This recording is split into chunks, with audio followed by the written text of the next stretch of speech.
আজকে আমি তোমাদেরকে কাঁঠালের বিচি ভর্তা করে খাওয়াবো। তোমরা সবাই বাসায় একবার ট্রাই করে দেখবা কেমন লাগে। হয়তো অনেকেই খাও, আবার অনেকেই হয়তো জানি না। তোমরা সবাই প্লিজ একবার ট্রাই করবে। তো হ্যালো এভরিওয়ান, আসসালামু আলাইকুম। সবাই কেমন আছো? আশা করি অনেক ভালো আছো। আলহামদুলিল্লাহ, আমিও অনেক অনেক অনেক ভালো আছি।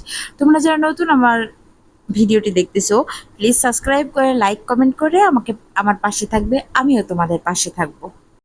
তো দেখতেই পাচ্ছ আমি কাঁঠালের বিচিগুলো সুন্দর করে কেটে ধুয়ে, কাটাগুলো তোমাদেরকে দেখালাম না, জাস্ট শর্টকাটে ভিডিওটা করলাম আর কি। সুন্দর করে কেটে ধুয়ে এখানে কাঁচামরিচ, রসুন, পেঁয়াজ মানে সব কিছু একসাথে কেটে ধুয়ে আমি হলুদ দিয়ে আর সামান্য একটু মানে সামান্য ফোঁটা লবণ দিয়ে এটা আমি সেদ্ধ করে নেবো এখন। মানে বেশি ভাজতে হবে না, জাস্ট সেদ্ধ করে নিতে হবে। তো আমি এটা কড়াইতে দিয়ে পানি দিয়ে হলুদ লবণ দিয়ে এটা এখন আমি সিদ্ধ উঠাই দিব। এটা সিদ্ধ হয়ে গেলে এখন শিল পাটাতে বাটলে ভর্তাটা বেশি মজা হয়। বাট আমি করি নাই, আমার আম্মু অসুস্থ, আমারও ভালো লাগতেছিল না, তাই আমি ব্লেন্ডারে করে নিয়েছি। তারপরেও অনেক মজা হয়েছে। আর সাথে যদি একটু দেশি কাগজি লেবু দেওয়া হয় তাহলে তো অসাধারণ, আর বলাই লাগে না। এই যে এই লেবুটা আমি দিব ভর্তাতে, তাই তোমাদের দেখালাম।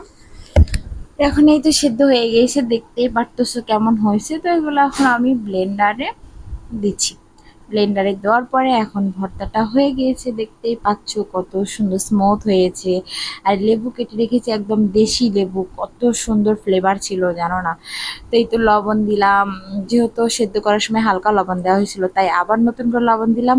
আমার আম্মু এখন লবণ দিয়ে, সরিষার তেল দিয়ে আর হচ্ছে লেবু দিয়ে ভর্তাটা বানাবে।